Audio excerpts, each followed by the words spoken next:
Alright, before I start the video, here's a quick disclaimer.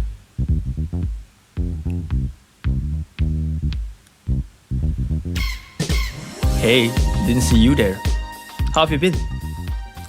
Well, me? I have been doing some sector analysis for this coming week.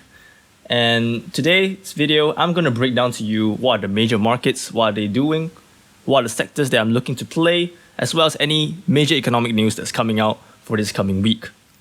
So why is it important to us swing traders? Okay, this is the kind of information that I wish that I had when I first started out trading. Okay, I had someone to break down the macroeconomic factors for me so that I can focus more on the price action as well as the trading of the individual companies and not worrying about, the overall market conditions, what are the complications that it might have on my swing trading.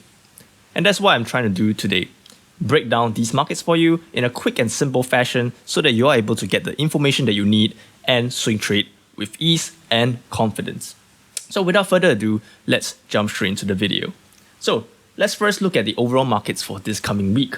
Okay, in one word, let me just describe the entire overall market to be euphoric. Okay, I can say euphoric, and as well as everything, it's at its all-time highs. Okay, there's not one sector, right, in the major indices that is like not overvalued. Okay, everything is like almost at its all-time highs. So let's take a look a little bit more, right? The first one is Dow Industrials up, Nasdaq Composite up, NYSE up, SPX up, AMEX, okay, a little bit down, but everything else is up, all green, super green. Okay, you can look at the individual companies, right? Look at the charts over at the left side over here. Everything is almost at its all-time highs. Let me just quickly scroll through everything, right?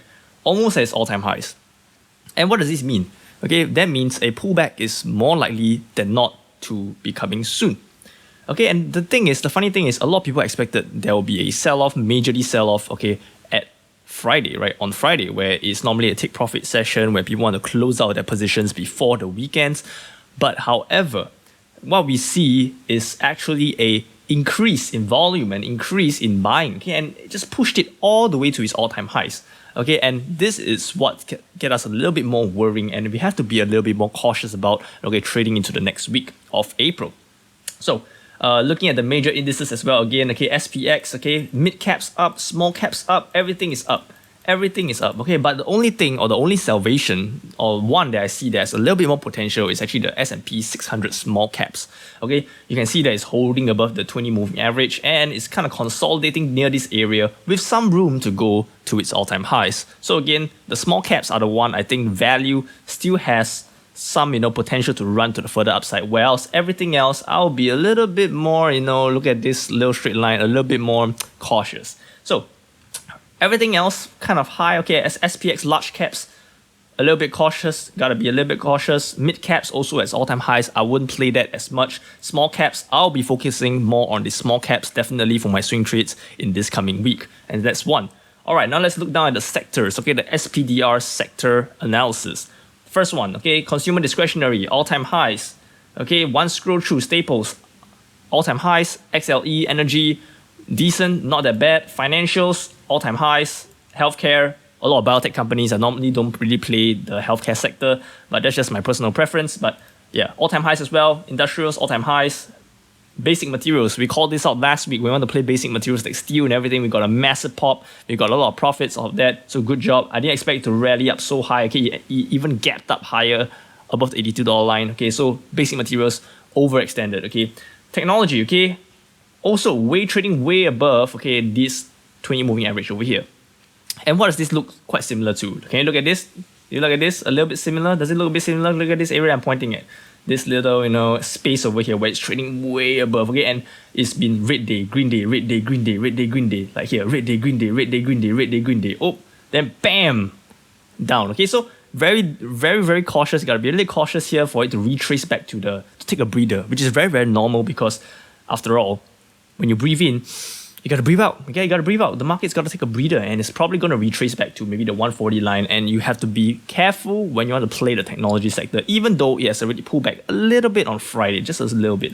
Okay, utilities up massively. What kind of straight line is this? Crazy, risk off, scenario. You can see that the market's going a risk-off scenario. That means they don't want to put a lot of their money into high-flying growth stocks that are rotating back to value. Okay, the good old utilities, okay, the good old basic materials. So those are more of a risk-off environment that we can see the big institutions and the funds are going towards. Okay, real estate, very one of my favorite sectors to play because I am in real estate as well.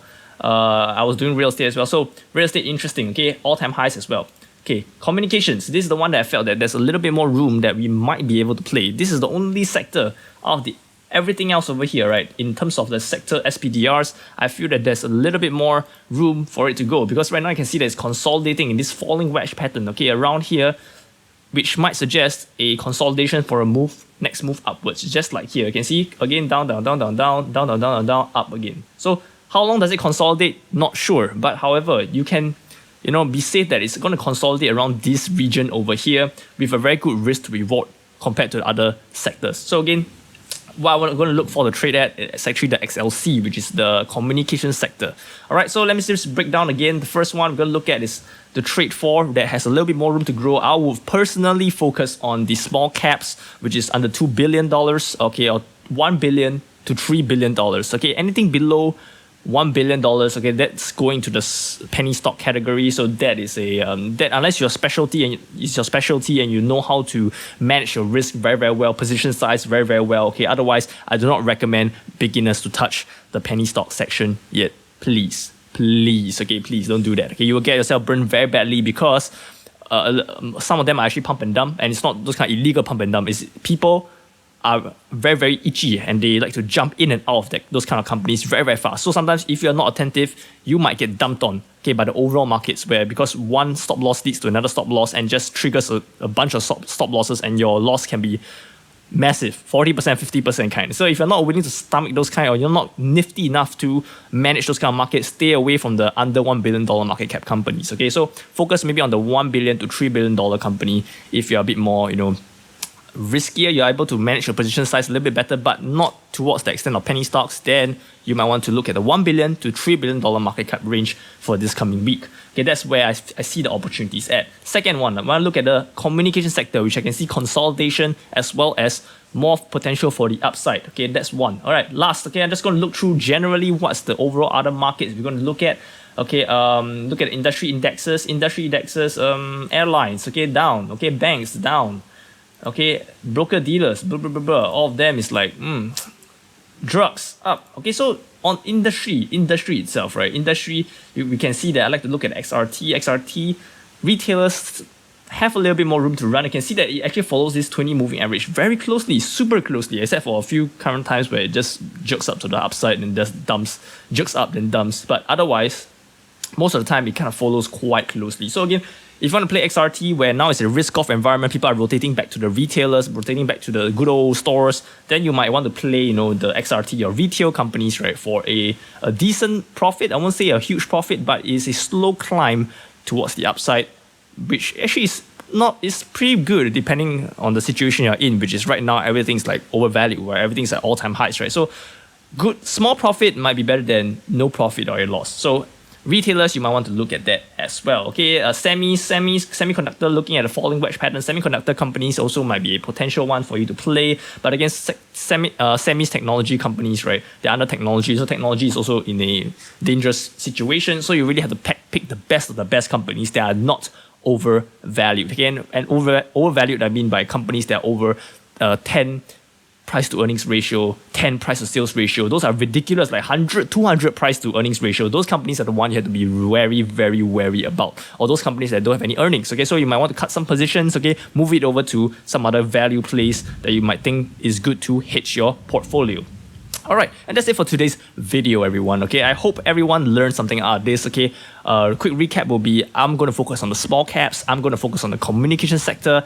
Those companies that are a bit more value in nature, a little bit lower PE, lower price to sales ratio, as well as maybe looking at retailers for a higher, a small little up climb of income, but I won't say a very huge pot, but doing decent in this kind of environment. Alright, and there's something I want you to do, okay? After this video, okay, subscribe to the channel, okay, for weekly updates like this one so that you are able to take advantage of these kind of information to make more informed trades.